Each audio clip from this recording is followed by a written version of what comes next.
These 3 super simple bass fishing techniques are guaranteed to catch you more fish every time you go out on the water, whether you're fishing from the shore, a kayak like me, or a boat. I grew up power fishing ponds from the bank using crankbaits, spinnerbaits, and other similar fast moving lures. And occasionally I would use a soft plastic Texas rig, but that was it. So several years ago, I decided that it was time to learn some new techniques, and the first one I learned was how to fish a jig. And honestly, I was super frustrated. Not because it didn't work, it actually caught a ton of fish. But I was frustrated because I waited so long to learn it. You see, there's so many different kinds of jigs. There's swim jigs, football jigs, flipping jigs, casting jigs, grass jigs, and finesse jigs. All have different purposes and they all work. For instance, a swim jig is for casting and reeling back slowly. You can also kind of drag it along the bottom or keep it real close to the bottom. And a football jig is definitely for dragging along a rocky bottom or a mud silty bottom. Flipping jigs are perfect for flipping up into cover and punching through grass mats and lily pads. Casting jigs are great for casting out there and letting it sink to the bottom and then just slowly hopping it back to you. Grass jigs, just like their name suggests,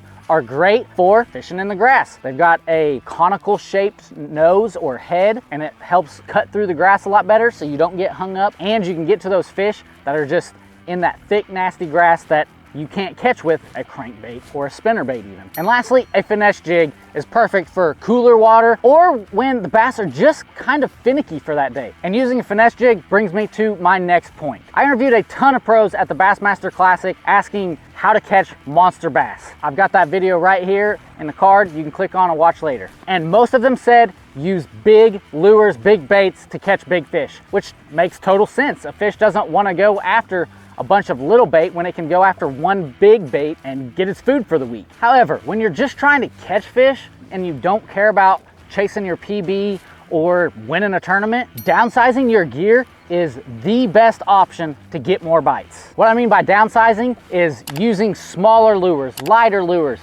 line, and switching to a spinning reel every now and then. And this is why a finesse jig works so well when you're just struggling to get bites, because it's smaller and it just looks way more natural than a giant lure sitting there that they're kind of like, I've never seen this before, kind of looks fake to me. I also love downsizing during the winter. I use a crappie jig, I kid you not, for bass fishing and for fishing most of the time throughout the winter, just because I catch so many fish on it. The downside to downsizing is that you catch a lot of little fish, which I don't mind because I'm here to catch fish. I'm here to have a good time. Now, if I catch my PB with it, great. If I don't, I'm not sad because I caught a bunch of fish for the day. And the other drawback that I'm gonna mention to downsizing, especially downsizing your line, is that you're probably gonna break off a lot more. And that's just because you don't have as strong of line on there. So be prepared for losing a few more fish, especially the big ones, if you don't have your drag set properly. One of my biggest struggles in life is just slowing down, relaxing, and having a good time. And this even applies to fishing. I am very much a power fisherman. I want to be casting, reeling,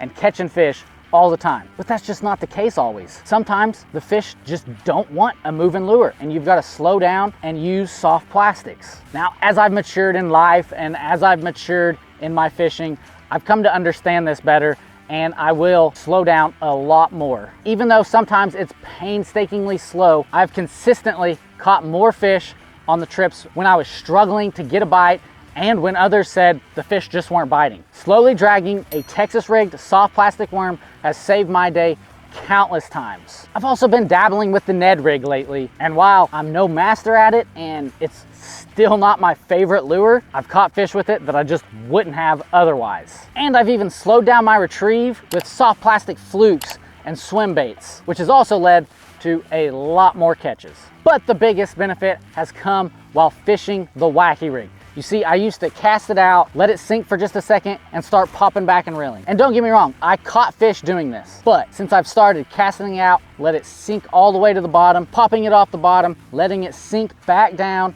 and just repeating this process and going a lot slower, I've caught a lot more fish. What's helped me even more is using a weightless wacky rig or a weightless soft plastic, because it sinks much slower, so I've got to sit there and be patient and let it sink all the way to the bottom. By implementing these 3 bass fishing tips, you'll be reeling in more fish than ever before. Well, that's if you're using the right gear, including the best bass fishing jig, which you can find out what that is in the video below me. I can't wait to see you there.